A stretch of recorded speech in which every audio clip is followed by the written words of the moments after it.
ಒಂದೊಂದು ಸ್ಟಿಕ್ಕರ್ ಬಿದ್ದೋಗ್ಬಿಟ್ಟಿದೆ. ನಾನು ಈಗಲೇ ಕ್ಯಾಮ್ರಾದಲ್ಲಿ ನೋಡಿದ್ದು. ಆ ಮನೇಲಿ ಅಲ್ಲೊಂದು ಸಿಗೋದು. ನಾನು ಎಷ್ಟು ಬಿದ್ದೋಗಿದೆ ಅಂತ ಅಂದ್ಕೊಂಡಿರಲಿಲ್ಲ. ಇದು ಗ್ಲಾಸ್ ಅಲ್ಲ, ಇದು ಹಾಗೆ ಒಂಥರ ಪ್ಲಾಸ್ಟಿಕ್ ಥರ ಇದೆ. ನೋಡೋಕೆ ಗ್ಲಾಸ್ ಅಂತ ಅನಿಸುತ್ತೆ. ಯಾಕೋ ಗೊತ್ತಿಲ್ಲ, ಬೆಳಗ್ಗೆ ಬೇಗ ಎಚ್ಚರ ಆಗೋಯ್ತು. 4:15 ಎಚ್ಚರ ಆಗೋಯ್ತು. 4:15 ಎಚ್ಚರ ಆಯಿತು. ಹಿಂಗೆ ಮಾಡಿ 5:15 ತನಕ ಕಾಲ ಕಳೆದೆ. ಆಮೇಲೆ ಯಾಕೋ ಗೊತ್ತಿಲ್ಲ, ಮಲಗಬೇಕು ಅಂತ ಅನ್ನಿಸ್ಲಿಲ್ಲ. ಹಂಗಾಗಿ ಎದ್ದು ಬಂದೆ. ಮತ್ತು ಆಮೇಲೆ ಎದ್ದು ಎಚ್ಚರ ಆದ್ಮೇಲೆ ಗೊತ್ತಲ್ವ, ಕೆಲಸ ನಮ್ಮನ್ನ ಕರೀತಿರುತ್ತೆ. ಪಾತ್ರೆ ಒರೆಸೋದಿರುತ್ತೆ, ತಿಂಡಿ ಏನು ಮಾಡಲಿ ಅಂತ ಯೋಚನೆ ಮಾಡ್ತಾ ಇದ್ದೆ. ಅನ್ನ ಇತ್ತು, ಹಾಗಾಗಿ ರೊಟ್ಟಿನೇ ಮಾಡಿಬಿಡೋಣ ಅಂತ. ಇವತ್ತು ಉಪ್ಪಿಟ್ಟು ಮಾಡೋಣ ಅಂತಲೇ ಅಂದ್ಕೊಂಡೋಳು. ತುಂಬ ದಿನ ಆಯಿತು ಉಪ್ಪಿಟ್ಟು ಮಾಡ್ದೇನೋ. ಇವತ್ತು ಬುಧವಾರ, ಮತ್ತು ಹೆಂಗಿದ್ರು ನಾಳೆ ನಾವು ಇವ್ರೊಬ್ಬರೇ ಇರ್ತಾರಲ್ಲ, ಇವ್ರೊಬ್ಬರಿಗೆ ಆಗುತ್ತೆ ಉಪ್ಪಿಟ್ಟು ಮಾಡಿದ್ರೆ ಸಹಿ. ಇವತ್ತು ರೊಟ್ಟಿನೇ ಮಾಡೋಣ, ಖಾಲಿ ಮಾಡಿಬಿಡೋಣ ಅನ್ನನ ಅಂತ ರೊಟ್ಟಿ ಮಾಡಿದೆ. ನೆನ್ನೆಲ್ಲ ಸ್ವಲ್ಪ ಸಾಂಬಾರಿದೆ. ಮಧ್ಯಾಹ್ನ ಯಾಕೋ ಗೊತ್ತಿಲ್ಲ, ಆಲೂ ಪರೋಟ ತಿನ್ನೋಣ ಅನ್ನಿಸ್ತಾ ಇದೆ. ನೋಡೋಣ, ಆಲೂ ಪರೋಟ ಮಾಡ್ಕೊಳ್ಳೋಣ ಅಂತ ಅಂದ್ಕೊಂಡಿದ್ದೀನಿ. 2 ಮಾಡಿಕೊಂಡ್ರೆ ಮತ್ತು ಹೊಸದಾಗಿ ಸಾರೆಲ್ಲ ಮಾಡೋದೇನು ಅಂತ ಇದನ್ನೇ ಬಿಸಿ ಮಾಡಿದ್ರೆ ಅನ್ನ ಒಂದು ಮಾಡಿಕೊಂಡ್ರೆ ಅದು ಆಗುತ್ತೆ ಅಂತ. ಅನ್ನ ಅಂತೂ ಎಷ್ಟು ಮಾಡಿದ್ರೂ ಉಳಿಯುತ್ತೆ. ನಿನ್ನೆದು ಅಷ್ಟೇ, ಅಷ್ಟು ರೊಟ್ಟಿ ಮಗು ಎಷ್ಟು ಹಾಕಲಿ, ಸ್ವಲ್ಪ ಮಾತ್ರ ಹಾಕಿದೆ. ಇಷ್ಟನ್ನ ಹಾಗೇ ಉಳಿದಿದೆ. ರೊಟ್ಟಿಗೂ ಹಾಕಿದ್ದೀನಿ. ಮೊನ್ನೆದು ಒಂದು ಸ್ವಲ್ಪ ಅನ್ನ ಇತ್ತು. ಸಿಂಬ ಇದ್ದಿದ್ದಕ್ಕೆ ಅನ್ನ ಅಂತೂ ಉಳಿಯುತ್ತೆ. ನನಗೆ ಏನು ಮಾಡಬೇಕಂತ ಗೊತ್ತಾಗಲ್ಲ. ತುಂಬ ಕಮ್ಮಿ ಅನ್ನ ಮಾಡಿದ್ರೆ ಕೆಳಗಡೆ ಒಂಥರ ಇದು ಅನ್ನನೂ ಹಾಗೆ ಆಗಿತ್ತು. ಮೆತ್ತಗಾಗಿ ಒಂಥರ ನೀರು ಥರ ಅನಿಸುತ್ತೆ. ಜಾಸ್ತಿ ಅನ್ನ ಮಾಡಿದ್ರೆ ಹಾಗೆ ಉಳಿಯುತ್ತೆ. ಏನು ಮಾಡೋದು ಅಂತ. ಚಿತ್ರಾನ್ನ ತಿನ್ನಲ್ಲ ನಮ್ಮ ಮನೆಯವರು. ನಾನೇ ಮಧ್ಯಾಹ್ನ ಒಂದೊಂದ್ಸಲ ಹೊಸ ಅನ್ನ ಮಾಡಿರ್ತೀನಲ್ಲ, ಅನ್ನದ್ಮೇಲೆ ಒಂದು ತಟ್ಟೆಲಿ ಇಟ್ಕೊಂಡು ಬಿಸಿ ಅನ್ನ ಊಟ ಮಾಡ್ತೀನಿ. ಹಂಗಾಗಿ ತಂಗ್ಳನ್ನ ತಿನ್ನೋಕೆ ಅಷ್ಟು ಇಷ್ಟ ಆಗಲ್ಲ. ಹಾಗಾಗಿ ಇವಾಗೆಲ್ಲ ತಂಗ್ಳನ್ನ ತಿನ್ನೋದು ಒಂದು ಇದಾಗಿದೆ. ಏನೋ ಅಂತಾರೆ, ಫರ್ಮೆಂಟೆಡ್ ರೈಸ್ ಅಂತ ಹೇಳ್ತಾರೆ, ಗಟ್ ಹೆಲ್ತ್ಗೆ ಒಳ್ಳೇದು ಅಂತಾರೆ. ನಿಜ ಹೇಳ್ತೀನಿ, ಅದನ್ನು ನಮ್ಮ ಅಜ್ಜಿಯವರು ಅವಾಗಲೇ ಮಾಡ್ತಾಯಿದ್ರು.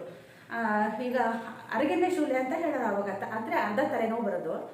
ಆಮೇಲೆ ಅದು ಮತ್ತು ಬೇಸಿಗೆಗಾಲದಲ್ಲಿ ಯಾವಾಗಲೂ ಅಷ್ಟೇ, ಹಿಂದಿನ ದಿನ ಅನ್ನಕ್ಕೆ ಬಿಸಿ ನೀರನ್ನು ಹಾಕಿ ಅದಕ್ಕೆ ಜೀರಿಗೆ ಮತ್ತು ಕಡಲೆ ಇರುತ್ತೆ ಗೊತ್ತಾ, ಆ ಕಡಲೆನ ತೊಳೆದು ಹಾಕಿ ಅದರಲ್ಲಿ ನೆನೆಸಿಡೋರು. ಬೆಳಗ್ಗೆ ಇಲ್ಲ ಮಧ್ಯಾಹ್ನ 12 ಗಂಟೆ ಅಷ್ಟೊತ್ತಿಗೆ ಆ ಅನ್ನಕ್ಕೆ ಮೊಸರು ಹಾಕ್ಕೊಂಡು ಊಟ ಮಾಡೋರು. ನಂಗೆ ಅದು ಮೊನ್ನೆ ರೀಲ್ಸ್ ಎಲ್ಲ ನೋಡ್ತಾ ಇದ್ದೆ, ಆವಾಗ ನನಗೆ ಅದು ನೆನಪಾಯಿತು. ಈಗ ಏನೂ ಇಲ್ಲ, ಈಗ ಹಿಂದಿಂದೇ ಮತ್ತೆ ಹೊಸದಾಗಿ ವಾಪಸ್ ಬರ್ತಾ ಇದೆ ಅಷ್ಟೇ. ಹೊಸದು ಯಾವುದೂ ಇಲ್ಲ. ಹಿಂದಿನ ಕಾಲದವ್ರು ಏನು ಮಾಡಿದ್ರು ಅದೇ ಆರೋಗ್ಯಕ್ಕೆ ಒಳ್ಳೇದು ಅಂತ. ಹಿಂದಿನ ಕಾಲದವ್ರು ಮಾಡಿದ್ದೆಲ್ಲ ಅವಾಗ ಹೇಳೋರು ಮೂಢನಂಬಿಕೆ ಹಾಗೆ ಹಿಂಗೆ ಅಂತ. ಅದೆಲ್ಲ ಸುಳ್ಳು. ನಾನಂತೂ ಅದಕ್ಕೇನೆ ನಂಗೆ ಹಳೆ ಇದೇ ಇಷ್ಟ ಆಗುತ್ತೆ. ನೀವು ನೋಡ್ಬೋದು, ಇವಾಗ ಆರ್ಗ್ಯಾನಿಕ್ ಅಂತ ಹೋಗ್ತಾರೆ. ಅವಾಗಲೂ ಅಷ್ಟೇ, ಏನು ಕೀಟನಾಶಕ ಇರಲಿಲ್ಲ, ಗೊಬ್ಬರ ಇರಲಿಲ್ಲ, ಏನೂ ಇರಲಿಲ್ಲ. ಮನೆ ಹಿತ್ತಲಲ್ಲೇ ತರಕಾರಿ ಬೆಳ್ಕೊಳೋರು, ಇಲ್ಲ ಗದ್ದೆಲಿ ತರಕಾರಿ ಹಾಕೋರು. ಮಣ್ಣೆ ಫಲವತ್ತತೆ ಇರೋದು, ತರಕಾರಿಗಳೆಲ್ಲ ಅಷ್ಟು ಚೆನ್ನಾಗಿ ಬರೋದು. ಇವಾಗೆಲ್ಲ ನೋಡಿ ಆರ್ಗ್ಯಾನಿಕ್ ಅಂತ. ನಾನು ನಿಜ ಹೇಳೋದು, ಆರ್ಗ್ಯಾನಿಕ್ ಅಂತ ಬೆಂಗಳೂರಲ್ಲಿ ಅಲ್ಲಿ ಇಲ್ಲಿ ಮಾರ್ತಾರಲ್ವ, ಅದು ನನಗೆ ಯಾಕೋ ಡೌಟು. ಯಾಕಂದರೆ ಇವಾಗ ಅಷ್ಟು ಮಣ್ಣು ಫಲವತ್ತತೆ ಇಲ್ಲ. ಗೊಬ್ಬರ ಹಾಕಿ ನೀವು ಗೊಬ್ಬರ ಹಾಕಿದ್ರೆ ಯಾವ ಗಿಡಗಳು ಬರಲ್ಲ. ನಾನು ಇಲ್ಲಿ ಮನೆ ಹತ್ರನೇ ಬೆಳ್ಕೊಂತೀನಲ್ಲ, ಸಗಣಿ ಗೊಬ್ಬರ ಹಾಕಿದ್ರೆ ಚೆನ್ನಾಗಿ ಬರುತ್ತೆ. ಬೇರೇನು ಗೊಬ್ಬರ ಹಾಕಿದ್ರೆ 1 ಟೊಮೆಟೊ ಇಲ್ಲ 2 ಟೊಮೆಟೊ ಅಷ್ಟೇ ಬರೋದು. ನಾನು ಎಷ್ಟಾದ್ರೂ ಬರಲಿ, ಬಂದಷ್ಟು ಬರಲಿ ಅನ್ನೋದು ತಿನ್ನೋದು. ಬಾಕಿ ಎಲ್ಲ ವಿಷ ತಿನ್ನೋದು. ಯಾಕಂದರೆ ಎಲ್ಲ ಹೊರಗಡೆ ಬೆಳೆದಿದ್ದೇ ತರೋದು. ಮನೇಲಿ ಅಟ್ಲೀಸ್ಟ್ ತರಕಾರಿನಾದರೂ ಸ್ವಲ್ಪ ಇದ್ರಾಗಿರಲಿ ಅಂತ. ನಾನು ಅಮ್ಮಂಗೂ ಅದೇ ಅನ್ನೋದು, ಏನು ಹಾಕ್ಬಿಡಮ್ಮ ಅಂತ. ಅಮ್ಮನ ಬರೀ ಗೊಬ್ಬರ ಹಾಕೇನೆ ಬೆಳೆಯೋದು. ಅಟ್ಲೀಸ್ಟ್ ಅದನ್ನಾರು ನಾವು ಚೆನ್ನಾಗಿರೋದನ್ನ ತಿನ್ನೋಣ ಅಂತ ಹೇಳಿ. ಹಾಗೆ ನನಗೆ ಇವತ್ತು ಅನ್ನ ನೆನಪಾಗಿ ನೀರು ಇದನ್ನು ನನಗೆ ತುಂಬ ಇಷ್ಟ ಆಗೋದು. ನಾವು ಅಮ್ಮ ಯಾವಾಗಲೂ ನಂಗೆ ಮಾಡಿ ಕೊಡೋರು. ಹಿಂದಿನ ದಿನದ ಅನ್ನಕ್ಕೆ ನಾವು ಒಂದಿನ ಮಾಡ್ಕೋಬೇಕು, ತುಂಬ ಚೆನ್ನಾಗಾಗುತ್ತೆ. ಯಾರಾದರೂ ಅದನ್ನು ಟ್ರೈ ಮಾಡಿ. ತಂಗ್ಳನ್ನ ತಿಂದರೆ ತುಂಬ ಬುದ್ಧಿವಂತರು ಅಂತೆಲ್ಲ ಹೇಳೋರಪ್ಪ ಹಿಂದಿನ ಕಾಲದಲ್ಲಿ. ಹಿಂದಿನ ದಿನದ ಅನ್ನಕ್ಕೆ ಮೊಸರು ಹಾಕೊಂಡು ಊಟ ಮಾಡೋದು. ಇದು ನೀರು ಹೊಯ್ದನ್ನ ಮಾತ್ರ, ಅದಕ್ಕೆ ನಮ್ಮ ಅಜ್ಜಿಯವ್ರು ನೀರು ಹೊಯ್ದನ್ನ ಅಂತಲೇ ಅನ್ನೋರು. ನಿಮ್ಮಲ್ಲೂ ಯಾರಾದರೂ ನಿಮ್ಮ ಅಜ್ಜಿಯವ್ರು ಆ ಥರ ಮಾಡ್ತಿದ್ರು ಅಂತ ಕಮೆಂಟಲ್ಲಿ ತಿಳಿಸಿ. ನೋಡಿ, ಎಲ್ಲ ನಾವು ಮತ್ತೆ ಹಿಂದಕ್ಕೆ ಹೋಗ್ತಾ ಇದ್ವಿ. ಮುಂದೆ ತುಂಬ ಹೋಗಿದ್ದೀವ, ಗೊತ್ತಾಗಿದೆ ಅವರಿಗೆ ಮುಂದೆ ಹೋದರೆ ಉಪಯೋಗ ಇಲ್ಲ ಅಂತ ಹೇಳಿ. ಅದು ಇದು ಏನೇನೋ ಹೆಲ್ತ್ ಇಶ್ಯೂಸ್ ಎಲ್ಲ ಆಗಕ್ಕೆ ಶುರು ಆಯ್ತಲ್ಲ, ಮತ್ತೆಲ್ಲ ಹಿಂದಕ್ಕೆ ಬರ್ತಾ ಇದ್ದಾರೆ. ತೆಂಗ್ಳನ್ನ ವಿಷ ಹಾಗೆ ಹಿಂಗೆ ಅಂತೆಲ್ಲ ಸ್ವಲ್ಪ ದಿನ ಬಂತು. ಇವಾಗ ಗಟ್ ಹೆಲ್ತ್ಗೆ ಒಳ್ಳೇದಂತೆ. ಹಿಂದಿನ ದಿನದ ಅನ್ನ ನೀರಲ್ಲಿ ನೆನೆಸಿಟ್ಟು, ಮತ್ತು ಗಂಜಿನೂ ಹಾಗೆ ಮಾಡ್ತಾರೆ. ಈಗ ರಾಗಿ ಗಂಜಿನ ಹಿಂದಿನ ದಿನ ಮಾಡಿಟ್ಟು ಅದಕ್ಕೂ ಅಷ್ಟೇ ನೀರು ಮೇಲೆ ತುಂಬ ಹಾಕಿಡೋದು. ಅದನ್ನು ಅಷ್ಟೇ ಬೆಳಗ್ಗೆ ಎದ್ದು ಆ ನೀರನ್ನ ಚೆಲ್ಲಿ ಅದಕ್ಕೆ ಮೊಸರು ಹಾಕ್ಕೊಂಡು ತಿನ್ನೋದು. ಆಮೇಲೆ ಗುಡ್ ಬ್ಯಾಕ್ಟೀರಿಯಾ ಅದರಲ್ಲಿ ಫಾರ್ಮ್ ಆಗಿರುತ್ತೆ ಅಂತ. ಮತ್ತೊಂದಿನ ಮುದ್ದೆನೂ ಅಷ್ಟೇ ಹಂಗೆ ಮಾಡ್ತಾರೆ. ಏನಾದ್ರು ಉಳಿದ್ರೆ, ನಾನು ಹಂಗೆ ವಿಡಿಯೋದಲ್ಲಿ ನೋಡಿದ್ದು, ನಂಗೆ ಗೊತ್ತಿಲ್ಲ ಮುದ್ದೆ ವಿಷಯ ಎಲ್ಲ. ಅನ್ನೋದು ಮಾತ್ರ ಗೊತ್ತು. ಅದನ್ನು ನೀರಲ್ಲಿ ನೆನೆಸಿಟ್ಟು ನೆಕ್ಸ್ಟ್ ಡೇ ಅದನ್ನು ಹಿಂಗೆ ಕಿವುಚ್ಬಿಟ್ಟು ಅದಕ್ಕೆ ಈರುಳ್ಳಿ ಅದು ಇದು ಹಾಕೊಂಡು ಇವಾಗ ತಿಂತಾರೆ. ಅವಾಗೆಲ್ಲ ಅದೆಲ್ಲ ಮಾಡ್ತಿರ್ಲಿಲ್ಲ. ಅಷ್ಟು ಕೆಲಸ ಮಾಡಿ ಸುಸ್ತಾಗಿರೋರು, ಅವರಿಗೆ ಊಟಕ್ಕೆ ಸಿಕ್ಕರೆ ಸಾಕು ಅಂತ ಇರೋದು. ಆದರೆ ಹೆಲ್ದಿ ಫುಡ್ ಅಂತೂ ತಿನ್ನೋರು. ಅಷ್ಟೊಂದು ಗೊತ್ತು ಅಷ್ಟೇನೆ. ಇವತ್ತು ನೆನಪಾಯ್ತು ನನಗೆ, ಅದಕ್ಕೆ ಟಾಪಿಕ್ಕು. ಈಗ ಅನ್ನ ಉಳಿದಿತ್ತು ಅಂದೆಲ್ಲ, ಅದು ನೆನಪಾಯ್ತು. ತುಂಬ ದಿನದಿಂದ ಹೇಳಬೇಕು ಅಂದ್ಕೊಂಡಿದ್ದೆ, ಹೇಳೋಕ್ಕೆ ಆಗಿರಲಿಲ್ಲ. ನಾನು ಒಂದಿನ ತೋರಿಸ್ತೀನಿ ಇದನ್ನ ಹೆಂಗೆ ಊಟ ಮಾಡೋದು ಅಂತ. ತುಂಬ ಚೆನ್ನಾಗಾಗುತ್ತೆ. ಬೇಸಿಗೆ ಬಂತಲ್ವ, ಇನ್ನು ಹೆಂಗಿದ್ರು ಆರಾಮಾಗಿ ಊಟ ಮಾಡ್ಬೋದು. ಅದನ್ನು ತಣ್ಣಗಿರುತ್ತೆ. ನಮ್ಮಮ್ಮ ತುಂಬ ಮಾಡ್ಕೊಳಾರಪ್ಪ, ಇವಾಗೆ ನಾವು ಗೊತ್ತಿಲ್ಲ ನಮಗೆ. ನಮ್ಮ ಅಜ್ಜರು ಎಷ್ಟು ಚಂದ ಅಡುಗೆ ಮಾಡೋರು ಗೊತ್ತಾ. ಸೊಪ್ಪು ಸದೆ ಎಲ್ಲ ಹಾಕಿ, ಮನೆ ಹಿತ್ತಲೆಲ್ಲ ಏನೇನಿರುತ್ತೆ ಅದೆಲ್ಲ ಹಾಕಿ ಮಾಡೋರು. ನಂಗೆ ಅದೊಂದು ನಾನು ಯಾವಾಗಲೂ ಹೇಳ್ತಿರ್ತೀನಿ ನೋಡಿ, ನಂಗೆ ಒಂಚೂರು ಹಿಂದಿಂದೇ ಇಷ್ಟ. ನಂಗೆ ಒಂದು ಬೇಜಾರು ಏನಂದರೆ, ನಮ್ಮ ಮಕ್ಕಳೆಲ್ಲ ಅದು ನೋಡಲ್ವಲ್ಲ ಅನ್ನೋದೇ ನಂಗೊಂದು ಬೇಜಾರು. ಅಟ್ಲೀಸ್ಟ್ ನನ್ನ ಮಕ್ಕಳಾದ್ರೂ ನೋಡಿದ್ದಾರೆ, ಇನ್ನು ಅವ್ರ ಮಕ್ಕಳೆಲ್ಲ ಏನೂ ಇಲ್ಲ. ನಮ್ಮ ಅಪ್ಪ ಹೇಳ್ತಿದ್ರಂತೆ, ನಮ್ಮಮ್ಮ ಹೇಳ್ತಿದ್ರಂತೆ ಅನ್ನೋ ಥರ ಆಗುತ್ತೆ ಅಷ್ಟೇ. ಅದೇ ಒಂದು ಬೇಜಾರಾಗುತ್ತೆ. ಮಕ್ಕಳಿಗೆ ಅದೆಲ್ಲ ಹಳೆದೆಲ್ಲ ತೋರಿಸ್ಬೇಕು, ಅದೇ ಒಂದು ಚೆನ್ನಾಗಿ. ಅಜ್ಜ ಅಜ್ಜಿ ಮನೆಯೆಲ್ಲ ಹಳ್ಳಿಲಿರಬೇಕು, ಆ ವಾತಾವರಣದಲ್ಲಿ ಅವರು ಬೆಳಿಬೇಕು, ಅದನ್ನು ನೋಡಬೇಕು. ಆದರೆ ನಾವು ನೋಡಿದಷ್ಟು ಅವ್ರು ನೋಡಲ್ಲ. ಅಟ್ಲೀಸ್ಟ್ ಸ್ವಲ್ಪನಾದರೂ ನೋಡಿದ್ದಾರೆ ಅನ್ನೋ ಖುಷಿ ಇರುತ್ತೆ. ನೋಡೋಣ ಏನಾಗುತ್ತೆ ಅಂತ ಮುಂದೆ. Hello friends, welcome back to the channel Krupa Malnad. ನಾನು ಕೃಪಾ. ಗುಡ್ ಮಾರ್ನಿಂಗ್ ಎಲ್ಲರಿಗೂ. ಶ್ರೇಯು ಬರ್ತಡೇ ಆಗಿ, ಶ್ರೇಯದು ಮಾರ್ಚ್ 3ಕ್ಕೆ ಬರ್ತಡೇ, ಚಿನ್ನಿದು ಮಾರ್ಚ್ 12ಕ್ಕೆ ಬರ್ತಡೇ. ಇದು ಮಾರ್ಚ್ 4ನೇ ತಾರೀಕಿನ ವ್ಲಾಗ್. ಇದು ನಾನು ಕಂಟಿನ್ಯೂಟಿ ಇರಲಿ ಅಂತ ಹೇಳಿ ಮನೆ ಹತ್ರ ಕೆಲಸ ನಡೀತಾ ಇದೆಯಲ್ಲ, ಹಾಗಾಗಿ ಈ ವ್ಲಾಗ್ನ ಸ್ವಲ್ಪ ಲೇಟಾಗಿ ಬರ್ತಾ ಇದೆ. ಚಿನ್ನಿದು ಬರ್ತಡೇ ವಿಡಿಯೋನ ನಾನು ಇದ್ರ ಜೊತೆ ಶೇರ್ ಮಾಡ್ತೀನಿ. ಶ್ರೇಯು 3ನೇ ತಾರೀಕು ಹುಟ್ಟಿದ್ದು, ಚಿನ್ನಿ ಹುಟ್ಟಿದ್ದು 12ನೇ ತಾರೀಕು. ಶ್ರೇಯು ಸ್ವಲ್ಪ ಡೇಟ್ ಕೊಟ್ಟಿದ್ದಕ್ಕಿಂತ ಮುಂಚೆ ಹುಟ್ಟಿದ, ಹಾಗಾಗಿ ಅವನು ಸ್ವಲ್ಪ 3ನೇ ತಾರೀಕು ಆಯಿತು. ಇಲ್ಲ ಅಂದಿದ್ರೆ ಅವನು 7, 8, 9 ಸ್ವಲ್ಪ ಚಿನ್ನಿ ಡೇಟ್ ಹತ್ತತ್ರನೇ ಕೊಟ್ಟಿದ್ರು, 14ಕ್ಕೇನೋ ಕೊಟ್ಟಿದ್ರು ನನಗೆ. ನಾನು ಇಬ್ರದ್ದು ಒಂದೇ ದಿನ ಬರ್ತಡೇ ಆದರೆ ಚೆನ್ನಾಗಿರುತ್ತೆ ಅಂತಲೂ ಅಂದ್ಕೊಂಡಿದ್ದೆ. ನಾವು ಅಂದ್ಕೊಂಡಂಗೆ ಆಗಲ್ಲ, ಹಾಗಾಯಿತು. ನಾನು ಈ ವಿಡಿಯೋ ಜೊತೆ ಚಿನ್ನಿ ಬರ್ತಡೇ ವಿಡಿಯೋನ ಶೇರ್ ಮಾಡ್ತೀನಿ. ಅಂದರೆ ನಾವೇನು ಹೋಗಿಲ್ಲ, ಆದರೆ ನಾವು ಒಂದು ಸರ್ಪ್ರೈಸ್ ಇರಲಿ ಅಂತ ಹೇಳಿ ಚಿನ್ನಿ ಫ್ರೆಂಡಿಗೆ ನಾನು ಹೇಳಿ ಅವಳು ಕೇಕನ್ನು ಕಟ್ ಮಾಡಿಸಿದ್ಲು. ಆದರೆ ಚಿನ್ನಿ ಬರ್ತಡೇ ಈ ಸಲ ನಾವು ಮಾಡೋದೇ ಇಲ್ಲಲ್ಲ ಈಗ. ಅದು ಸ್ವಲ್ಪ ಈ ಸಲ ಅವಳಿಗೆ ಸ್ಪೆಷಲ್ ಅಂತ ಅನ್ನಿಸ್ತು. ಯಾಕಂದರೆ ಅವಳ ಕ್ಲಾಸಲ್ಲಿ ಅವಳ ಫ್ರೆಂಡ್ಸ್ ಕೂಡ ಕೇಕ್ ಕಟ್ ಮಾಡಿಸಿದ್ರು. ಆಮೇಲೆ ಹಾಸ್ಟೆಲಲ್ಲಿ ಅವಳ ರೂಮ್ಮೇಟ್ ಕೂಡ ಇದನ್ನು ಕೇಕ್ ಕಟ್ ಮಾಡಿಸಿದ್ಲು. ಅವಳು ಒಂದು ಸ್ವಲ್ಪ ವೀಡಿಯೋ ಮಾಡಿದ್ಲು, ಚಿನ್ನಿ ಫ್ರೆಂಡು ಹಾಸ್ಟೆಲ್ ಅವಳು. ವಿಡಿಯೋನೇ ನಾನು ಇದ್ರ ಜೊತೆ ಶೇರ್ ಮಾಡ್ತಾ ಇದ್ದೀನಿ. ಇವತ್ತು ಇಡೀ ದಿನ ನಾನು ಎಷ್ಟು ಬ್ಯುಸಿಯಾಗಿದ್ದೆ ಅಂದರೆ, ನೀವೇ ನೋಡಿ ನಾನು ಎಷ್ಟು ಬ್ಯುಸಿ ಇದ್ದೆ ಅಂತ ಹೇಳಿ. ನಾನು ಕೊನೆ ತನಕ ನೋಡಿದ್ರೆ ನಿಮಗೂ ಕೂಡ ಗೊತ್ತಾಗುತ್ತೆ ನಾನಿವತ್ತು ಎಷ್ಟು ಬ್ಯುಸಿ ಇದ್ದೆ ಅನ್ನೋದನ್ನ. ನಾನು ತುಂಬ ವೀಡಿಯೋನೂ ಕೂಡ ಮಾಡಿಲ್ಲ, ಒಂದು ಸ್ವಲ್ಪ ಮಾತ್ರ ವೀಡಿಯೋ ಕೂಡ ಮಾಡಿಕೊಂಡೆ, ಕೆಲಸನೂ ಇತ್ತಲ್ಲ ಹಾಗೆ ಇದಾದ ನಂತರ ನಾನು ಚಿನ್ನಿ ಬರ್ತಡೇ ವೀಡಿಯೋನ ಹಾಕ್ತೀನಿ. ಇದು ಚಿನ್ನಿ ಫ್ರೆಂಡು ಹಾಸ್ಟೆಲಲ್ಲಿ ರಾತ್ರಿ ಅವಳಿಗೆ ಸರ್ಪ್ರೈಸಾಗಿ ಕೇಕನ್ನು ಕಟ್ ಮಾಡಿಸಿದ್ಲಂತೆ. ಅದ್ರದ್ದು ಫೋಟೋ ಹಾಕಿದ್ಲು, ಒಂದು ಸ್ವಲ್ಪ ವೀಡಿಯೋ ಅವಳೇ, ನಾನು ಹೇಳಿರಲಿಲ್ಲ ಆವಾಗ. ಅವಳು ಮಾಡ್ಕೊಂಡಿರೋದ್ರಲ್ಲಿ ನನಗೆ ಕಳಿಸಿದ್ಲು. ಇದು ಚಿನ್ನಿ ಕಾಲೇಜ್ ಫ್ರೆಂಡ್ಸ್ ಎಲ್ಲ ಸೇರಿ ಅವಳಿಗೆ ಹೋಟೆಲಲ್ಲಿ ಕಟ್ ಮಾಡಿಸಿದ್ರು. ಆಮೇಲೆ ಅವಳು ಕೂಡ ಅವರಿಗೆ ಊಟನ ಎಲ್ಲ ಹಾಕ್ಸಿದ್ಲು. ಆಮೇಲೆ ಅವಳು ಸಂಜೆ ನಾನು ಚಿನ್ನಿ ಫ್ರೆಂಡ್ಗೆ ಫೋನ್ ಮಾಡಿ ಹೇಳಿದೆ, ಸರ್ಪ್ರೈಸಾಗಿ ಅವಳಿಗೆ ಒಂದು ಕೇಕನ್ನ ಕಟ್ ಮಾಡಿಸು ನನ್ನ ಕಡೆಯಿಂದ ಅಂತ ಹೇಳಿ. ಆಮೇಲೆ ಅವಳು ಕರ್ಕೊಂಡೋಗಿ ಒಂದು ಹೋಟೆಲಲ್ಲಿ ಕೇಕನ್ನು ಕಟ್ ಮಾಡಿಸಿದ್ದಾಳೆ. ಆಮೇಲೆ ಅವರಿಬ್ಬರು ಅಲ್ಲೇ ಊಟ ಎಲ್ಲ ಮಾಡಿಕೊಂಡು ಬಂದ್ರಂತೆ. ಯಾಕಂದರೆ ನಾವೀಗ ಮಾಡಿಸ್ದೆ ಯಾವಾಗ PUCನೇ ಲಾಸ್ಟ್ ಅನಿಸುತ್ತೆ, 10th ಲಾಸ್ಟ್ ಚಿನ್ನಿ ನಾವು ಕೇಕೆಲ್ಲ ಕಟ್ ಮಾಡಿ ಸೆಲೆಬ್ರೇಷನು ಆ ಥರ ಎಲ್ಲ ಮಾಡಿದ್ದು. ಆಮೇಲೆ ನಾವು ಮಾಡಿರಲಿಲ್ಲಲ್ಲ, ಹಾಗಾಗಿ ಈ ಸಲ ಮಾಡಿಸೋಣ ಅಂತ ಮಾಡಿಸಿದ್ವಿ. ಈಗ ಹಾಗೆ ಅಲ್ವಾ, ಮಕ್ಕಳು ದೂರ ಹೋದ್ಮೇಲೆ ನಾವು ಬರ್ತ್ಡೇ ಸೆಲೆಬ್ರೇಟ್ ಮಾಡೋದು ಆ ಥರ ಎಲ್ಲ ಕಷ್ಟ ಆಗಿಬಿಡುತ್ತೆ. ನಮಗೆ ಹೋಗೋಕ್ಕಾಗಲ್ಲ, ಅವ್ರಿಗೆ ಬರೋಕ್ಕಾಗಲ್ಲ, ಆ ಥರ ಆಗುತ್ತೆ. ಶ್ರೇಯನೂ ಅಷ್ಟೇ ನೋಡಿ, ನಾವು ಈ ಸಲ ಹೋಗಬೇಕು ಅಂತ ತುಂಬ ಆಸೆ ಮಾಡಿದ್ವಿ, ಆದರೆ ನಮಗೆ ಹೋಗೋಕ್ಕೆ ಆಗಲೇ ಇಲ್ಲ. ನನಗಂತೂ ಈ ಸಲ ತುಂಬ ಬೇಜಾರಾಗಿತ್ತು, ತುಂಬ ಹೋಗಬೇಕು ಅಂತ ಅನಿಸಿತ್ತು. ನೆಕ್ಸ್ಟ್ ಇಯರ್ ನಮ್ಮ ಮನೆಯವ್ರಿಗೆ ಹೇಳಿದ್ದೀನಿ, ಅದಕ್ಕೆ ನೆಕ್ಸ್ಟ್ ಇಯರ್ ಖಂಡಿತ ನಾನು ಹೋಗಲೇಬೇಕು. ನೀವು ಯಾವುದೇ ಖುಷಿ ಪಡಬೇಕು, ಕೆಲಸಗಳನ್ನ ಇಟ್ಕೋಬೇಡಿ ಅಂತ ನೋಡಿ, ಫೋಟೋ ನೋಡಿ ಖುಷಿ ಪಡಬೇಕು. ಹಾಗಾಗಿ ನಾವು ಅವತ್ತು ಹೋಗೋಕ್ಕೆ ಆಗಲಿಲ್ಲ. ಬ್ಲಾಗಲ್ಲಿ ಹೇಳಿದ್ದೆಲ್ಲ. ಚಿನ್ನಿಗೂ ಅವಳಿಗೂ ನೀನೇ ಹೋಗಿ ಅಲ್ಲೇ ಡ್ರೆಸ್ ತಗೋ ಅಂತ ಹೇಳಿದ್ವಿ. ಅವಳು ಕೂಡ ಬರ್ತಡೆಗೆ ಒಂದು ಹೊಸ ಡ್ರೆಸ್ನ ಅವಳೇ ತೊಗೊಂಡಿದ್ಲು ಅಲ್ಲೇ. ಇದು ಇಷ್ಟ ಆಗಿತ್ತು ಮಗಳ ಬರ್ತಡೆ, ಯಾಕಂದರೆ ಇದೆಲ್ಲ ಒಂದು ಮೆಮೊರಿಯಾಗಿ ಇರುತ್ತೆ ಅಲ್ವಾ. ನನ್ನ ಫೋನಲ್ಲಿ ಡಿಲೀಟ್ ಆದ್ರೂ ಅಟ್ಲೀಸ್ಟ್ ಯೂಟ್ಯೂಬಲ್ಲಿ ಇರುತ್ತೆ ಅಂತ ನಾನು ಅದನ್ನು ಕೂಡ ಹಾಗೆ ಶೇರ್ ಮಾಡಿದೆ. ತುಂಬ ಜನ ಬರ್ತ್ಡೇಗೆ ವಿಶ್ ಅಂತೂ ಖಂಡಿತ ಮಾಡಿರ್ತಾರೆ. ಎಲ್ಲರಿಗೂ ಥ್ಯಾಂಕ್ ಯು ಸೋ ಮಚ್. ಅದರಲ್ಲೂ ಪಾಪ ನನ್ನ ಮಗನ ಬರ್ತಡೇನೂ ಕೂಡ ಒಬ್ರು ನೆನ್ಪಿಟ್ಕೊಂಡು ಅವನ ಬರ್ತಡೇ ದಿನಾನೇ ವಿಶ್ ಮಾಡಿದರು ಶ್ರೇಯಿಗೂ ಕೂಡ. ನಂಗೆ ನಿಜವಾಗ್ಲೂ ಅದು ಒಂದು ಖುಷಿ ಆಯಿತು. ಎಲ್ಲರಿಗೂ ಅಷ್ಟೇ ಅಲ್ವಾ, ನಮಗೆ ಪ್ರೀತಿ ತೋರಿಸ್ತಿದ್ರು, ಮಕ್ಳಿಗೆ ಪ್ರೀತಿ ತೋರಿಸಿದಾಗ ನಮಗೆ ಖುಷಿ ಆಗೇ ಆಗುತ್ತೆ. ಇವತ್ತು ತಿಂಡಿ ರೊಟ್ಟಿ ಮತ್ತು ಬದನೆಕಾಯಿ ಇತ್ತು, ಅದ್ರ ಜೊತೆ ಪಲ್ಯ ಮಾಡ್ತಾಯಿದ್ದೀನಿ. ಹಾಗೆ ಕೆಲಸದವರು ಕೂಡ ಬಂದಿದ್ದರು, ಮಟೀರಿಯಲ್ ಎಲ್ಲ ಇಳಿಸ್ತಾ ಇದ್ದರು. ಹೊರಗಡೆ ಇಬ್ಬನಿ ಬೀಳ್ತಾ ಇತ್ತು. ಅವರಿಗೂ ಮತ್ತೆ ನಾನು ಟೀಗೆ ಇಡಬೇಕಲ್ವ, ಅವ್ರನ್ನ ಕೇಳಿದೆ. ಈಗ ಟೀ ಬೇಡ ಅಂತ ಹೇಳಿದ್ರು, ಯಾಕಂದರೆ ತುಂಬ ಸಲ ಬಂದು ಹೋಗಿ ಮಾಡೋದಿತ್ತು. ಹಾಗಾಗಿ ನಾನು ಫಸ್ಟ್ ಸಲ ಟೀ ಮಾಡಲಿಲ್ಲ, ಆಮೇಲೆ ಎರಡನೇ ಸಲ ಬಂದಾಗ ಟೀ ಮಾಡಿ ಕೊಟ್ಟೆ. ಹಾಗೆ ಈಗ ನಾನು ಬದನೆಕಾಯಿ ಪಲ್ಯಕ್ಕೂ ಕೂಡ ಎಲ್ಲ ರೆಡಿ ಮಾಡ್ಕೊತಾ ಇದ್ದೀನಿ. ನನಗೆ ಕೆಲಸದವರೆಲ್ಲ ಬಂದಾಗ ನನಗೂ ಕೆಲಸ ಮಾಡ್ತಿರ್ತಾರಲ್ವ, ನನಗೂ ನೋಡಬೇಕು ಅನ್ನಿಸ್ತಿರುತ್ತೆ. ಹಾಗಾಗಿ ಹೋಗಿ ಪದೇ ಪದೇ ನಿಂತ್ಕೊತೀನಿ. ಅದಕ್ಕೇ ನಾನು ಬೇಗ ಕೆಲಸ ಮುಗಿಸ್ಕೊಳ್ಳೋಣ ಅಂತ ಎಷ್ಟು ಅಂದ್ರೂ ನನ್ನ ಕೆಲಸ ಮುಗಿಯೋದು ಲೇಟ್ ಆಗೇ ಹೋಯಿತು. ಅವ್ರು ಬರೋದ್ರೊಳಗೆ ಇನ್ನೊಂದು ಸಲ ನಾನು ಟೀನಾದರೂ ಕುಡಿಯೋಣ ಅಂತ ಈಗ ಟೀನು ಕೂಡ ಮಾಡ್ಕೊತಾ ಇದ್ದೀನಿ. ಎಣ್ಗಾಯಿ ಪಲ್ಯಕ್ಕೆ ನಾನು ಹುರ್ಕೊತಾ ಇದ್ದೀನಿ. ಈರುಳ್ಳಿ, ಆಮೇಲೆ ಹಸಿಮೆಣಸು, ಸ್ವಲ್ಪ ಬೆಳ್ಳುಳ್ಳಿ, ಆನಂತರ ಬಿಳಿ ಎಳ್ಳು ಮತ್ತು ಕುರುಶೆಣ್ಣೆ ಎಳ್ಳನ್ನ ಹುರಿತಾ ಇದ್ದೀನಿ. ಆಮೇಲೆ ಗುರೆಳ್ಳು ಪುಡಿ ಕೂಡ ಇದೆ, ಅದನ್ನು ಕೂಡ ಅದಕ್ಕೆ ಮಿಕ್ಸ್ ಮಾಡಿ ಸ್ವಲ್ಪ ಕಾಯಿ ಹಾಕಿ ಅದನ್ನು ರುಬ್ತೀನಿ. ಈಗ ಅದು ತಣ್ಣಗಾಗಬೇಕಲ್ವ, ಅಷ್ಟರೊಳಗೆ ಟೀ ಕುಡಿಯೋಣ ಅಂತ ಟೀ ಕುಡಿತಾ ಇದ್ದೆ. ಅಷ್ಟೊತ್ತಿಗೆ ಮತ್ತೊಂದು ರೌಂಡ್ ಅವರು ಕಲ್ಲೆಲ್ಲ ಇಳಿಸೋದಕ್ಕೆ ಅಂತ ಬಂದರು. ಅವ್ರು ಇವಾಗಲೂ ಟೀ ಬೇಡ, ಈಗಷ್ಟೇ ಟೀ ಕುಡಿದು ಬಂದಿದ್ದಾರೆ ಅಂದ್ರೆ. ಆಮೇಲೆ ಮತ್ತೆ ನಾನು ಕೇಳೋಕ್ಕೆ ಹೋಗಲಿಲ್ಲ ಟೀನ. ಆಮೇಲೆ ಒಂದೇ ಸಲ ಅವರಿಗೆ ನಾನು ಟೀನ ಮಾಡಿಕೊಟ್ಟೆ. ಇವಾಗ 4 ಜನ ಬಂದಿದ್ದಾರೆ, ಆವಾಗ 3 ಜನ ಮಾತ್ರ ಬಂದಿದ್ದರು.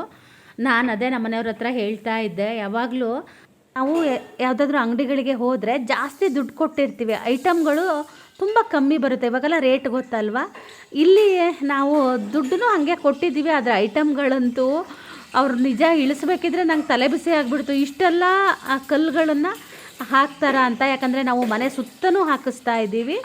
ಆಮೇಲೆ ಸ್ವಲ್ಪ ಮಾತ್ರ ನಾನು ಜಾಗನ ಬಿಟ್ಕೊಂಡಿದ್ದೀನಿ ಅಷ್ಟೇ. ಗಿಡಗಳೆಲ್ಲ ಮಳೆಗಾಲದಲ್ಲಿ ನಂಗೆ ಸೌತೆ ಬಳ್ಳಿ ಹಾಕೋದಕ್ಕಾಗಲಿ, ಆಮೇಲೆ ಬೇಸಿಗೆ ಅವರೇ ಕಾಯಿ ಇರುತ್ತಲ್ವ, ಆ ಬಳ್ಳಿ ಹಾಕೋಕ್ಕೆ ಅಂತ ಮಾತ್ರ ಸ್ವಲ್ಪ ಜಾಗ ಬಿಡಿಸ್ಕೊಂಡಿದ್ದೀನಿ. ನಂಗೆ ಇನ್ನೊಂದು ಚೂರು ಜಾಗ ಬಿಡಬೇಕಾಗಿತ್ತು, ಆದರೆ ನಮ್ಮನೆಯವ್ರು ಬೇಡ ಅಂತ ಹೇಳಿ ಎಲ್ಲ ಜಾಗಕ್ಕೂ ಕಲ್ಲೇ ಹಾಕ್ಸ್ಬಿಟ್ರು. ಗೊತ್ತಲ್ವ, ನಾವು ಹೆಣ್ಮಕ್ಳಿಗೆ ಎಲ್ಲಿ ಹೋದ್ರೂ ಗಿಡ ಇಸ್ಕೊಂಬರೋದು, ಇಲ್ಲ ಇದಕ್ಕೆ ಹೋದರೆ ನರ್ಸರಿಗೆ ಹೋದರೆ ಗಿಡಗಳನ್ನ ತರೋದು, ಇನ್ನು ಎಲ್ಲಿ ಗಿಡ ನೆಡೋದು ಅಂತ ನನಗೆ ತಲೆ ಬಿಸಿ ಆಗಿಬಿಟ್ಟಿದೆ. ಅದು ಬದನೆಕಾಯಿ ಕೂಡ ಇತ್ತು, ಮತ್ತು ಅದು ಇಟ್ಟರೆ ಹಾಗೆ ಹಾಳಾಗಿಬಿಡುತ್ತೆ, ಮೆತ್ತಗಾದಂಗೆ ಆಗಿಬಿಡುತ್ತೆ ಅಂತ ಅದನ್ನು ಕೂಡ ಬಜ್ಜಿಗೆ ನಾನು ಸುಡ್ತಾ ಇದ್ದೀನಿ. ಹಾಗೆ ಈ ಕಡೆ ಪಲ್ಯ ಕೂಡ ಆಯಿತು, ಒಗ್ಗರಣೆ ಹಾಕಿ ರುಬ್ಬಿರೋ ಖಾರನೂ ಕೂಡ ಅದಕ್ಕೆ ಹಾಕಿದೆ.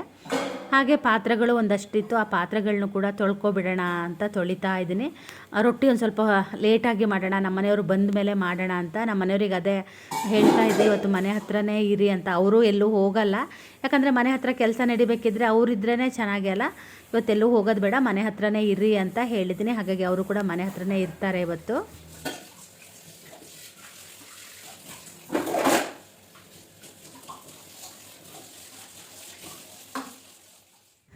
ಕಲ್ಲು ಇಳಿಸೋರು ಬೇರೆ, ಹಾಗೆ ಕಲ್ಲು ಕೂರಿಸೋರು ಬೇರೆ, ಎಡ್ಜು ಕಟ್ಟೋರು ಬೇರೆ, ಎಲ್ಲ ಕೆಲಸದವರು ಬೇರೆ ಬೇರೆ. ಹಾಗೆ ನಿನ್ನೆ ರಾತ್ರಿ ಕೂಡ ಅದು ಸಣ್ಣ ಬೇಬಿ ಜಲ್ಲಿ ಅಂತ ಹೇಳ್ತಾರೆ, ಅದು ಕೂಡ ಬಂತು ಒಂದು ಲೋಡು. ಮನೆ ಹತ್ರ ತುಂಬ ಧೂಳಾಗ್ತಾಯಿತ್ತು. ಅದಕ್ಕೆ ಅವ್ರು ಏನು ಮಾಡಿದ್ರು ಅಂದರೆ ಟ್ರಕ್ಗೆ ಫುಲ್ ನೀರು ಬಿಟ್ಕೊಂಡು ಆನಂತರ ಜಲ್ಲಿನ ಸುರಿಗಿದ್ರು. ಒಂದಿನ ಸಂಜೆ ಬಂದು ಹಾಕೋದ್ರು, ಆದರೆ ಗಾಳಿ ಆ ಕಡೆ ಬೀಸ್ತಾ ಇತ್ತಂತೆ. ಹಾಗಾಗಿ ಅಷ್ಟೊಂದು ಮನೆ ಒಳಗೆ ಬರಲಿಲ್ಲ. ಅಂದ್ರೂ ಮನೆ ಪಕ್ಕ ಹಾಕಿದಾಗ ಧೂಳಂತೂ ಬಂದೇ ಬರುತ್ತೆ ಅಲ್ವಾ. ಎಷ್ಟು ಧೂಳಾಗಿತ್ತು ಅಂದರೆ ಮನೆ, ನಿಜ ಹೇಳ್ತೀನಿ, ನನಗೆ ಮನೆ ಕ್ಲೀನ್ ಮಾಡೋಷ್ಟೊತ್ತಿಗೆ ಸಾಕು ಅನ್ನೋ ಥರ ಆಯಿತು. ಆ ವಿಡಿಯೋ ಕೂಡ ಬಂದಿದೆ, ಆದರೆ ನಾನು ಕ್ಲೀನ್ ಮಾಡೋ ವಿಡಿಯೋ ಮಾಡ್ಕೊಂಡಿಲ್ಲ. ಯಾಕಂದರೆ ಕೆಲಸದವ್ರನ್ನ ಕರ್ಕೊಂಡು 2 ದಿನ ಇಡೀ ಮನೆ ಕ್ಲೀನ್ ಮಾಡಿದ್ದೀನಿ. ಅಷ್ಟು ಧೂಳಾಗಿತ್ತು ಮನೆ. ಯಾಕಂದರೆ ಆಲ್ರೆಡಿ ನಾನು 2 ಸಲ ಕ್ಲೀನ್ ಮಾಡ್ಕೊಂಡಿದ್ದೆ, ಶಿವರಾತ್ರಿಗೆ ಒಂದು ಸಲ, ಅದಾದ ನಂತರನೂ ಕೂಡ ಒಂದು ಸಲ ಕ್ಲೀನ್ ಮಾಡ್ಕೊಂಡಿದ್ದೆ. ನಾವಿವತ್ತು ಮನೆ ಹತ್ರ ಕಲ್ಲು ಹಾಕಿಸ್ಬೇಕು ಅಂತ ತುಂಬ ದಿನಗಳಿಂದ ನಾವು ಯೋಚನೆ ಮಾಡ್ತಾನೇ ಇದ್ವಿ, ಆದರೆ ಅದು ಆಗ್ತಾನೇ ಇರಲಿಲ್ಲ. ನಮ್ಮ ಜೀವನದಲ್ಲಿ ಕೆಲವೊಮ್ಮೆ ನಾವು ನೋಡಿದ ಕನಸುಗಳು ನಿಜವಾಗುವ ಕ್ಷಣ ಬರುತ್ತೆ. ಆ ಕ್ಷಣ ತುಂಬ ವಿಶೇಷವಾಗಿರುತ್ತೆ. ನಮಗೆ ಅದು ಆ ಅನುಭವಿಸಿದವರಿಗೆ ಮಾತ್ರ ಅದು ಗೊತ್ತಿರುತ್ತೆ. ನಾವೇನಾದರೂ ಒಂದು ಕೆಲಸ ಮಾಡಬೇಕು ಅಥವಾ ಅದಾಗಬೇಕು ಅಥವಾ ನಾವೇನಾದ್ರು ಒಂದು ಕನಸು ಕಂಡಿರ್ತೀವಿ ಗೊತ್ತಾ, ಇದು ಹೀಗೀಗೆ ಇರಬೇಕು ಅಂತ. ಅದೆಲ್ಲ ಒಂದು ನನಸಾಗೋದಕ್ಕೆ ಧೈರ್ಯನೂ ಬೇಕು ಮತ್ತು ಹಾಗೆ ಸಹನೆ ಕೂಡ ಬೇಕಾಗುತ್ತೆ. ತುಂಬ ಸಹನೆ ಬೇಕಾಗುತ್ತೆ. ಯಾವುದೇ ಒಂದು ಕೆಲಸ ಆದರೂ ಯಾವುದು ಜಟ್ಪಟ್ಟಾಗಿ ಯಾವುದೂ ನಡೆಯಲ್ಲ. ತುಂಬ ವರ್ಷಗಳ ತನಕ ಕಾದು ಸಹನೆಯಿಂದ ಇದ್ದರೆ ಮಾತ್ರ ಸಾಧ್ಯ ಆಗುತ್ತೆ. ತುಂಬ ದಿನದ ಕನಸು ಇದು, ಒಂಥರ ನಮಗೆ ನನಸಾಗ್ತಾ ಇದೆ ಇದು. ನಾನು 5 ಜನ ಕೆಲಸದವ್ರು ಇದ್ರಲ್ವ, ಅವರಿಗೆ ಅಂತ ನಾನೊಂದು ಸ್ವಲ್ಪ ಮಜ್ಜಿಗೆನ ಹದು ಮಾಡಿ ಇಟ್ಟಿದ್ದೆ. ತುಂಬ ಬಿಸಿಲಿತ್ತು. ಹಾಗೆ ನಾನು ಒಳಗಡೆ ಎಲ್ಲ ಕ್ಲೀನ್ ಮಾಡ್ಕೊತಾ ಇದ್ದೆ. ನಮ್ಮನೆಯವರು ತಿಂಡಿ ತಿಂದರು, ನಂದು ಕೂಡ ತಿಂಡಿ ಆಯಿತು. ಆಮೇಲೆ ನಾನು ವೀಡಿಯೋನ ಮಾಡಲಿಲ್ಲ. ಅವರು ತಿಂಡಿ ತಿಂತಾಯಿದ್ರು, ಅಲ್ಲಿ ಕರಿತಾ ಇದ್ದರು. ಮತ್ತು ಅವ್ರ ಕೆಲಸದವ್ರನ್ನೂ ಕೂಡ ತಿಂಡಿ ನಾವೇ ಕೊಡಬೇಕು ಅಂತ ನಾವು ಮುಂಚೆ ಮಾತಾಡಿದ್ವಿ. ಅಂದರೆ ನಾವು ತಿಂಡಿ ಊಟ ಅದೆಲ್ಲ ಕೊಡಲ್ಲ, ನೀವೇ ಅಂತ ಹೇಳಿ. ಆದರೆ ಅವರು ಇಲ್ಲ ನೀವೇ ಕೊಡಬೇಕು ಅಂದರು. ಹಾಗಾಗಿ ಇಲ್ಲೇ ಪಕ್ಕದ ಹೋಟ್ಲಲ್ಲಿ ಹೇಳಿದ್ವಿ. ನಾನು ರೊಟ್ಟಿ ಎಲ್ಲ ತೆಗೆದು ಇಡ್ತಾ ಇದ್ದೆ. ನಮ್ಮನೆಯವ್ರು ಬಾಯಿಲಿ ಅಂತ ಕರೆದ್ರು. ಅವ್ರು ಕರೆದಿದ್ದು ನೋಡಿ ನಾನು ಒಂದ್ಸಲ ಹೆದರುಬಿಟ್ಟೆ. ಆಮೇಲೆ ನೋಡ್ತೀನಿ ಒಂದು 15-20 ಜನ ಬಂದಿದ್ದಾರೆ. ನಾನು ಇವರಿಷ್ಟು ಜನ ಕಲ್ಲು ಹಾಕೋಕ್ಕೆ ಬಂದಿದ್ದಾರೆ ಅಂತ. ಅದು ನೋಡಿದ್ರೆ ಅವರು ಕಲ್ಲು ಇಳಿಸೋಕ್ಕೆ ಬಂದಿದ್ದರು. 5 ಜನ ಇದ್ದಾರಲ್ಲ ಅಂತ ಹೇಳಿ ಮಜ್ಜಿಗೆನ ಇಷ್ಟು ದೊಡ್ಡ ದಬ್ರಿಲಿ ಮಾಡಿ ಇದಕ್ಕೆ ಇನ್ನೊಂದು ಚೂರು ನೀರೆಲ್ಲ ಹಾಕಿ ಜಾಸ್ತಿ ಮಾಡಿ ಇಡೋಣ ಅಂತ ಅಂದ್ಕೊಂಡಿದ್ದೀನಿ. ನಾನು ಮಾಡಿರೋ ಮಜ್ಜಿಗೆ ಆನೆ ಹೊಟ್ಟೆಗೆ ಅರಕಾಸಿನ ಮಜ್ಜಿಗೆ ಅಂತಾರಲ್ಲ, ಹಂಗೆ ನಮ್ಮನೆಯವರು ಬಾಯಿಲಿ ಅಂತ ನನಗೆ ಮೇಡಮ್ ಬನ್ನಿ ಅಂತ ಕರಿತಾ ಇದ್ದಾರೆ. ನನಗೆ ಹೊರಗೆ ಹೋಗಿ ನೋಡ್ತೀನಿ. ಅದೇ ಅಂದರು, ಎಷ್ಟು ಜನ ಬಂದಿದ್ದಾರೆ ನೋಡಿದ್ರೆ ನಿಂಗೆ ಆಶ್ಚರ್ಯ ಆಗುತ್ತೆ ಅಂತ. ನಾನು ಒಂದ್ಸಲ ನೋಡಿ ಅಯ್ಯಪ್ಪ ದೇವ್ರೆ, ಇಷ್ಟು ಜನರಿಗೆ ನಾನು ಮಾಡಿರೋದು ಎಲ್ಲಿ ಸಾಕಾಗುತ್ತೆ ಅಂದ್ಕೊಂಡೆ. ಅವ್ರು ಇನ್ನೊಂದು ಕಡೆ ಬೇರೆ ಕೆಲ್ಸಕ್ಕೆ ಹೋಗ್ತಾರೆ ಅನಿಸುತ್ತೆ, ಗೊತ್ತಿಲ್ಲ. ಟೀ ಮಾಡಿಕೊಡು ಅವರಿಗೆ ಅಂತ ಹೇಳಿದ್ರು. ಅದಕ್ಕೆ ಟೀ ಗಿಡೋಣ ಅಂತ ಬಂದೆ. 11 ಜನ ಇದ್ದಾರಂತೆ. ಒಂದು 16-17 ಲೋಟ ಬೇಕು ಟೀ. ಕೆಟಲಲ್ಲೇ ನೀರು ಬಿಸಿ ಮಾಡ್ತೀನಿ, ಪಟ್ ಅಂತ ಆಗುತ್ತೆ. ನಮಗೆ ಇದೆಲ್ಲ ಕೆಲಸ ಹೊಸದಲ್ಲ, ಹಾಗಾಗಿ ನಾನು ಅಷ್ಟು ಜನನೂ ಹಂಗೆ ಕೆಲಸ ಮಾಡ್ತಾರಾ ಅಂತ ಅಂದ್ಕೊಂಡೆ. ಆಮೇಲೆ ನೋಡಿದ್ರೆ ಅವರು ಕಲ್ಲನ್ನ ಇಳಿಸೋದಕ್ಕೆ ಬಂದಿದ್ರಲ್ವ, ಅವರೇನೋ ಓನರ್ ಹತ್ರ ಜಗಳ ಮಾಡ್ಕೊ ಬಂದಿದ್ದಾರಂತೆ. ಅವ್ರು ಓನರ್ ಇಲ್ಲಿ ನಮ್ಮ ಮನೆ ಹತ್ರ ಬೈತಾಯಿದ್ರು, ನೀವು ಕೆಲಸ ಬಿಡೋದಿದ್ರೆ ಬಿಟ್ಟು ಹೋಗಿ ಅಂತ ಹೇಳಿ. ಆ ಟೈಮಲ್ಲಿ ಏನಾಗಿತ್ತು ಅಂದರೆ ಹೋಲಿ ಹಬ್ಬ ಇತ್ತು, ಗ್ರಹಣ ಇದ್ದಿದ್ದಕ್ಕೆ ಅವ್ರು ಹೋಲಿ ಹಬ್ಬನ ಕಿತ್ತು ಬೇರೆ ದಿನ ಇಟ್ಕೊಂಡಿದ್ರಂತೆ. ಅವರು ಒಂದಿನ ಹಿಂದಿನ ದಿನವೂ ಒಂದಿನ ರಜಾ ಮಾಡಿದಾರಂತೆ. ಇವತ್ತು ರಜಾ ಮಾಡ್ತೀನಿ ಅಂತ ಇದ್ರು. ಅದಕ್ಕೆ ಓನರ್ ಬೈತಾಯಿದ್ರು ಅವರಿಗೆ, ನೀವು ಕೆಲಸ ಹೀಗೆ ಮಾಡೋದಿದ್ರೆ ಬಿಟ್ಟು ಹೋಗಿ ಅಂತ. ಅವರೆಲ್ಲ ಬಿಹಾರ ಕಡೆಯಿಂದ ಬಂದವರು. ನಿಜವಾಗ್ಲೂ ಅವರು ನೋಡಿದ್ರೆ ನಮಗೂ ಒಂದೊಂದ್ಸಲ ಬೇಜಾರು ಅನಿಸುತ್ತೆ. ನಾವೇನು ಅವ್ರಿಗೆ ಟೀ ಕೊಡಬೇಕು ಅಂತ ಇರಲಿಲ್ಲ. ತುಂಬ ಜನ ಇದ್ದರು, ತುಂಬ ಟೈಮ್ ಇದ್ರಲ್ವ, ಹಾಗಾಗಿ ನಮ್ಮನೆಯವರು ಟೀ ಮಾಡ್ತೀಯಾ ಅಂತ ಹೇಳಿದ್ರು. ಆಮೇಲೆ ಹಾಲು ಕೂಡ ಇರಲಿಲ್ಲ. ಅಂದರೆ ಅಷ್ಟೊಂದು ಜನರಿಗೆ ಮಾಡೋಷ್ಟು ಹಾಲು ಇರಲಿಲ್ಲ. ಮತ್ತು ಹೆಂಗಿದ್ರು ಇವತ್ತು ಕೆಲಸ ಮಾಡೋರು ಇದ್ರಲ್ವ, ಅದಕ್ಕೆ ಮತ್ತೆ ಹೋಗಿ ಅರ್ಧ ಲೀಟ್ರ್ ಹಾಲು ತರ್ತೀರಾ ಅಂದೆ. ಹೋಗಿ ನಮ್ಮನೆಯವರು ಹಾಲನ್ನ ತೊಗೊಂಡು ಬಂದರು. ಆಮೇಲೆ ನಾನು ಟೀನ ಮಾಡಿದೆ. ನಾನು ನಿಜ ಹೇಳ್ತೀನಿ, ಜೀವಮಾನದಲ್ಲೂ ನಾನು ಇಷ್ಟೊಂದು ಟೀ ಮಾಡಿರಲಿಲ್ಲ. ಈ ವರ್ಷ ಅಷ್ಟು ಟೀ ಮಾಡಿದ್ದೀನಿ ನಾನು. ಈ ವರ್ಷ ಹೋದ ವರ್ಷ ಈ ವರ್ಷ ಸೇರಿ ಒಂದು 1000 ಲೋಟ ಟೀ ಮಾಡಿದ್ದೀನಿ ಅಂತ ಅನಿಸುತ್ತೆ ನನಗೆ. ನಂಗೆ ನಿಜ ಹೇಳ್ತೀನಿ, ನಂಗೆ ಪದೇ ಟೀ ಮಾಡೋದು ಅಷ್ಟು ಇಷ್ಟ ಆಗಲ್ಲ. ನಮ್ಮನೆಯವರು ಯಾವಾಗಾದರೂ ಬೆಳಗ್ಗೆ 1 ಲೋಟ ಟೀ ಮಾಡಿಕೊಡ್ತೀನಿ, ಮಧ್ಯೆ ಯಾವಾಗಾದರೂ ಮತ್ತೆ ಟೀ ಮಾಡಿಕೊಡು ಅಂದಾಗ ನನಗೆ ಇಷ್ಟ ಆಗಲ್ಲ. ನೀವೇ ಮಾಡಿ ಅಂತ ಹೇಳ್ತೀನಿ. ಹಾಗೆ ಅದೆಲ್ಲ ಆಯಿತು. ನಂದು ಮನೆಯೆಲ್ಲ ಕೆಲಸನೂ ಆಯಿತು. ಇದು 12:15 ಆಗಿತ್ತು. ಅಷ್ಟೊತ್ತಿಗೆ ಅವರಿಗೆ ನಾನು ಮಜ್ಜಿಗೆ ಕೊಡೋಣ ಅಂತ ಈಗ ಮಜ್ಜಿಗೆ ಕೊಡ್ತಾಯಿದ್ದೀನಿ. ಟೀ ಕೊಟ್ಟಿದ್ದು 9:15 ಅಷ್ಟೊತ್ತಿಗೆ. ಈಗ ಟೈಮ್ ಬಂದು 12:15 1 ಗಂಟೆನೋ ಆಗಿದೆ. ನನಗೆ ಟೈಮು ಅದು ಎಲ್ಲ ಗೊತ್ತಿಲ್ಲ. ಈಗ ಅವರೆಲ್ಲ ಹೋದರು ಕೆಲಸದವರು, 5 ಜನ ಮಾತ್ರ ಇದ್ದರು. ಹಾಗೆ ಇವತ್ತು ನಮ್ಮನೆ ಹತ್ರ ಮಾವಿನಕಾಯಿ ಬಿದ್ದಿತ್ತು. ನಮ್ಮನೆಯವರಿಗೆ ನೀರುಗೊಜ್ಜು ಅಂದರೆ ತುಂಬ ಇಷ್ಟ. ಹಾಗಾಗಿ ಅವರಿಗೆ ನಾನೊಂದು ಸ್ವಲ್ಪ ನೀರುಗೊಜ್ಜು ಮಾಡಿಟ್ರೆ, ತುಂಬ ಬಿಸಿಲು ಬೇರೆ ಇತ್ತಲ್ವ, ಆವಾಗವಾಗ ಕುಡಿತಾರೆ ಅಂತ ಮಾಡಿ ಇಟ್ಟೆ. ಆದರೆ ಆ ಮಾವಿನಕಾಯಿ ಏನಂದರೆ ಸ್ವಲ್ಪ ಚಿಗುರಿತ್ತು, ಹಾಗಾಗಿ ಅದು ಅಷ್ಟೊಂದು ರುಚಿಯಾಗಿರಲಿಲ್ಲ. ಅಂದರೆ ಸ್ವಲ್ಪ ಕಹಿಯಾಗಿ ಇತ್ತು. ಅವರೊಂದು 2 ಲೋಟ ಕುಡಿದ್ರು ಅಷ್ಟೇ. ಆಮೇಲೆ ಹಾಗೆ ನನಗೂ ಅದೊಂದು ಅಷ್ಟೊಂದು ಇಷ್ಟ ಆಗಲಿಲ್ಲ. ಆದರೆ ನಾನು ಅದನ್ನು ಅನ್ನಕ್ಕೆ ಹಾಕ್ಕೊಂಡು ಊಟ ಮಾಡಿದೆ. ಏನು ಮಾಡ್ತಾರೆ ಅಂದರೆ ಈ ಜಲ್ಲಿನೆಲ್ಲ ಈ ಥರ ಫುಲ್ ಸೆಟ್ ಮಾಡ್ಕೊತಾರೆ ನೋಡಿ. ಇನ್ನೂ ತಂದು ಕಲ್ಲನ್ನು ಇಳಿಸ್ತಾನೇ ಇದ್ದಾರೆ. ರಾತ್ರಿ 8:30-9 ಗಂಟೆ ತನಕ ಕಲ್ಲು ತಂದು ಇಳಿಸ್ತಾನೇ ಇದ್ದರು. ನಾನು ತುಂಬ ಜನ ಇದ್ರಲ್ವ, ಹಾಗಾಗಿ ನನಗೆ ವೀಡಿಯೋ ಮಾಡ್ಕೊಳ್ಳೋಕ್ಕೆ ಅಷ್ಟು ಒಂಥರ ಅಂತ ಅನ್ನಿಸ್ತಾ ಇತ್ತು. ನಮ್ಮನೆಯವರು ವೀಡಿಯೋ ಮಾಡಿಕೊಡಿ ಅಂದರೆ ನೀವು ಅದೆಲ್ಲ ನನಗೆ ಹೇಳ್ಬೇಡ ಅಂತಾರೆ. ಫಸ್ಟು ಜಲ್ಲಿನ ಎಲ್ಲ ಸೆಟ್ ಮಾಡ್ಕೊತಾರೆ. ಅದಾದ ನಂತರ ಈ ಥರ ಕಲ್ಲುಗಳನ್ನ ಜೋಡಿಸ್ತಾ ಬರ್ತಾರೆ. ಜಲ್ಲಿ ಹಾಕೊಳ್ಳೋದೇ ತುಂಬ ಟೈಮ್ ಆಯಿತು ಅವರಿಗೆ. ಅದು ಲೆವೆಲ್ ಮಾಡಬೇಕಲ್ವ. ತುಂಬ ಚೆನ್ನಾಗಿ ಅವರು ಕೆಲಸನ ಮಾಡಿದ್ರು. ರಾತ್ರಿ 12:30-1 ಗಂಟೆ ತನಕ ಕಲ್ಲು ಜೋಡಿಸೋದೇ ಆಯಿತು. ತುಂಬ ಚೆನ್ನಾಗಿ ಕೆಲಸನ ಮಾಡಿಕೊಟ್ರು. ನಾವು ಯಾವುದೋ ಬೇರೆ ಥರ ಡಿಸೈನ್ ಹೇಳಿದ್ವಿ, ಆಮೇಲೆ ಅವರು ಅದಕ್ಕಿಂತನೂ ಈ ಬೇರೆ ಯಾವುದೋ ಡಿಸೈನ್ ಚೆನ್ನಾಗಿದೆ ಅಂತ ಮಾಡಿದ್ರು. ನನಗೆ ಯಾಕೋ ಗೊತ್ತಿಲ್ಲ, ಅನ್ನ ಊಟ ಮಾಡಬೇಕು ಅಂತ ಅನ್ನಿಸ್ಲೇ ಇಲ್ಲ. ಹಾಗಾಗಿ ನಾನೊಂದು ಆಲೂ ಪರಾಟ ಮಾಡಿಕೊಂಡು ಆಮೇಲೆ ಆ ನೀರ್ಗೊಜ್ಜ ಜೊತೆ ಅನ್ನನ ಊಟ ಮಾಡಿದೆ. ನನಗೆ ಇವತ್ತು ನಿಜ ಹೇಳ್ತೀನಿ, ವೀಡಿಯೋನ ಮಾಡ್ಕೊಳ್ಳೋಕ್ಕೆ ಆಗಲಿಲ್ಲ. ನನಗೆ ಅನ್ನಿಸ್ತಾ ಇತ್ತು ನಾನು ವೀಡಿಯೋನೇ ಸರಿಯಾಗಿ ಮಾಡ್ಕೊಂಡಿಲ್ಲ ಅಲ್ಲ ಅಂತ ಹೇಳಿ. ನೀವೆಲ್ಲ ಅರ್ಥ ಮಾಡ್ಕೊತೀರಿ ಅಂತ ಅಂದ್ಕೊತೀನಿ.